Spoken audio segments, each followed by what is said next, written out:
Hello friends, welcome to VM Literacy channel. இன்னைக்கு நம்ம சேனல்ல 8th Maths full book edition chapter 3ல exercise 3.9 question number 6 பார்க்கலாம். A line passes through 6, 0 and 0, 6 and another line passes through -3, 0 and 0, -3. What are the points to be joined to get a trapezium? So இங்கே ரெண்டு லைனுக்கான points கொடுத்துருக்காங்க. So first line 6, 0, 6. Okay, another line -3, 0, 0, -3. So இந்த ரெண்டு லைனுமே நம்ம ட்ரபீசியமாக இந்த பாயிண்ட்ஸை வச்சு இந்த 4 பாயிண்ட்ஸையும், அதாவது இந்த லைன் பாஸ் ஆகக்கூடிய இந்த பாயிண்ட்ஸை வச்சு நம்ம ட்ரபீசியம் நமக்கு கிடைக்குமா அப்படின்னு சொல்லி கேட்குறாங்க. ஓகேவா, இது வந்து கிராஃப்ல பிளாட் பண்ணி ட்ரபீசியம் நமக்கு கிடைக்குதான்னு செக் பண்ணலாம். Given value a line passes through 6, 0 and 0, 6. ஓகேவா, இது ஒரு line. And another line passes through -3, 0, 0, -3. So நமக்கு ட்ரபீசியம் கிடைக்குமான்னு கேட்குறாங்க. ட்ரபீசியமோட ப்ராப்பர்ட்டி என்ன? In a trapezium there are 2 opposite sides that are parallel. The another opposite sides are non-parallel. So trapezium உடைய property என்ன? ட்ரபீசியம்க்கு ஆப்போசிட் 2 sides வந்து parallel, ஒரு opposite side. another opposite side parallel கிடையாது, non-parallel.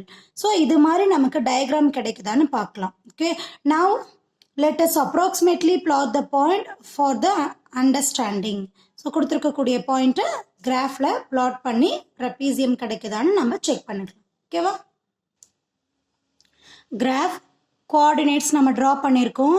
எக்ஸ் ஓ X dash, Y ஓ Y dash. ஓகேவா, இங்கே scale measurement first எழுதணும். Scale measurement நம்ம என்ன மெஷர்மெண்ட் எடுத்திருக்கோம்னா ஒவ்வொன்றுக்குமான டிஃப்ரென்ஸ் வந்து ஒரு சென்டிமீட்டருக்கும் 1 யூனிட் தான் எடுத்திருக்கோம். ஏன்னா நம்ம கொடுத்துருக்கக்கூடிய பாயிண்ட்ஸ் வந்து நமக்கு 0 to 10 தான் இருக்குது இல்லையா.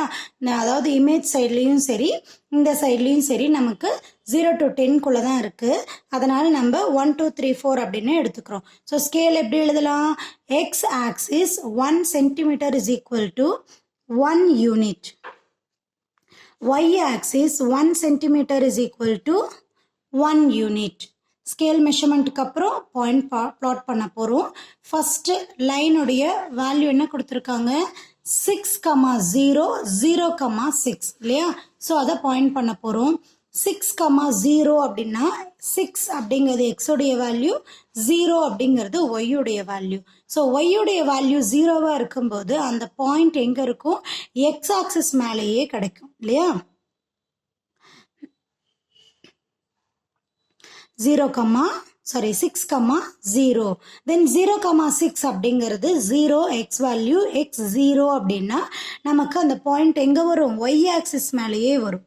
ஸோ இங்கே 0, 6 இது ரெண்டுமே பாயிண்ட் வழியாக ஒரு லைன் பாஸ் ஆகுது அப்படின்னு சொல்லி கொடுத்துருக்காங்க இல்லையா. ஸோ அதனால் இந்த ரெண்டு பாயிண்ட்டையும் நம்ம என்ன பண்ணிக்கிறோம்? ஜாயின் பண்ணி ஒரு லைன் ஒன்று ட்ரா பண்ணிக்கிறோம். கரெக்டாக அந்த பாயிண்டில் இருக்கா அப்படின்னு சொல்லி ஃபஸ்ட்டு செக் பண்ணிக்கணும். செக் பண்ணதுக்கப்புறம் ஒரு சிங்கிள் ஸ்ட்ரோக். ஓகேவா, தென் செகண்ட் லைனுக்கான பாயிண்ட் என்னது பாருங்க? -3, 0, 0, -3. ஸோ இங்கே இது எக்ஸ், இது ஒய், இது எக்ஸ், இது ஒய். ஸோ ஒய்யுடைய வேல்யூ 0வா இருந்தால் எக்ஸ் ஆக்சிஸ் மேலேயே வரும், எக்ஸோடைய வேல்யூ 0வா இருந்தால் ஒய் ஆக்சிஸ் மேலேயே வரும். ஸோ -3 எக்ஸ் வேல்யூ, -3 ஒய் வேல்யூவில் பாயிண்ட் பிளாட் பண்ண போகிறோம். ஓகேவா, அதாவது இங்கே ஒரு பாயிண்ட் நமக்கு கிடைக்கும். என்னது? 0, -3. இங்கே ஒரு பாயிண்ட் நமக்கு கிடைக்கும். இது என்னது? -3, 0. ஓகேவா, இந்த ரெண்டு பாயிண்ட் வழியாகவும் நமக்கு ஒரு லைன் பாஸ் ஆகிறதா கொடுத்துருக்காங்க இல்லையா. ஸோ என்ன பண்ணிக்கலாம்? இந்த ரெண்டு பாயிண்ட்டையும் நம்ம ஜாயின் பண்ணிக்கலாம். பாயிண்ட் கரெக்டாக நம்ம ஸ்கேல் ஃபிக்ஸ் பண்ணியிருக்கோமான்னு பார்த்துட்டு ஒரு ஸ்ட்ரெயிட் லைன் ட்ரா பண்ணுறோம். இப்போது நமக்கு ட்ரபீசியமுடைய ப்ராப்பர்ட்டி தெரியும். என்னது? Opposite 2 sides are equal. 1 opposite 2 sides are equal. Trapezium have a 4 side. ட்ரபீசியமுக்கு 4 side இருக்குது. Opposite 2 side equal, another opposite sides not ஈக்குவல்னு இருக்கு இல்லையா. ஸோ நமக்கு இது பாருங்க, இந்த ரெண்டு லைனுமே பேரலாக இருக்கு. பேரலாக இருக்கா, ரெண்டு லைனுமே பேரலல். ஸோ ட்ரபீசியமோட ஒரு ப்ராப்பர்ட்டி நம்மளுக்கு இங்கே ப்ரூவ் ஆகுது. இன்னொரு ப்ராப்பர்ட்டி என்ன, அடுத்த ரெண்டு சைடும் நான் பேரலல் அப்படின்னு இருக்கா. அப்போ அடுத்த ரெண்டு சைடும் நம்ம ஜாயின் பண்ணி பார்த்துடலாமா. இங்கே ஒரு பாயிண்ட் இருக்குது, இங்கே ஒரு பாயிண்ட் இருக்குது. இது வந்து நமக்கு கொஷினில் கொடுக்கல, பட் நம்ம கன்வீனியன்ட்டுக்கு நம்ம ஜாயின் பண்ணி பார்க்கணுங்கிறதுக்காக என்ன பண்ணிக்கலாம், இதுக்கு டாட்டர் லைன் ட்ரா பண்ணி வச்சுக்கலாம். அப்போ தான் நமக்கு தெரியும். ஏன்னா கொஷினில் ட்ரா பண்ண வேண்டிய லைன் இது ரெண்டு மட்டும்தான். இதை நாம் செக் பண்ணுறதுக்காக ட்ரா பண்ணுறோம். ஸோ டாட்டர் லைன் போட்டுக்கலாம். இந்த ரெண்டு பாயிண்ட்டையும் நம்ம என்ன பண்ணிக்கலாம், ஜாயின் பண்ணிக்கலாம்.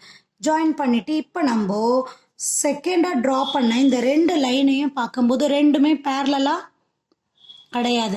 பேரலல் லைன் அப்படின்னா என்ன பண்ணும், அந்த ரெண்டு லைனுடைய டிஸ்டன்ஸ் வந்து எல்லா இடத்துலையுமே ஈவனாக இருக்கும். இங்கே பாருங்கள், டிஸ்டன்ஸ் ஒரே மாதிரி இருக்கா, இங்கே இருக்கக்கூடிய மெஷர்மெண்ட்டும் இங்கே இருக்கக்கூடிய மெஷர்மெண்ட்டும் நமக்கு வேரி ஆகுது. பட் இந்த ரெண்டு லைனுக்கும் மெஷர்மெண்ட் எப்படி இருக்குது, எல்லா சைட்லேயுமே நமக்கு ஈவனாக இருக்குது. ஸோ இந்த ரெண்டு லைனும் பேரலல், இந்த ரெண்டு லைனும் நான் பேரலல். ஸோ நம்ம கொடுத்துருக்கக்கூடிய இந்த 4 பாயிண்ட்ஸையும் வச்சு ட்ரா பண்ணி நமக்கு கிடைச்ச இந்த டயக்ராம் என்னது, ட்ரபீசியம். இதை நம்ம ப்ரூவ் பண்ணிட்டோம் இல்லையா. டயக்ராம் ப்ளாட் பண்ணதை வச்சு நம்ம டயக்ராமை பேஸ் பண்ணி இந்த பாயிண்ட்ஸ் ஒரு ட்ரபீசியமை உருவாக்கும் அப்படின்னு நம்ம புரிஞ்சுக்கிட்டோம். ஓகே, இந்த எக்ஸ்ப்ளனேஷன் உங்களுக்கு புரிஞ்சிருக்குன்னு நினைக்கிறேன். மறக்காமல் வீடியோக்கு லைக் பண்ணுங்கள், கமெண்ட் பண்ணுங்கள். விஎம் லிட்ரஸி சேனலுக்கு சப்ஸ்கிரைப் பண்ணிக்கோங்க. தேங்க்யூ ஃபார் வாட்சிங்.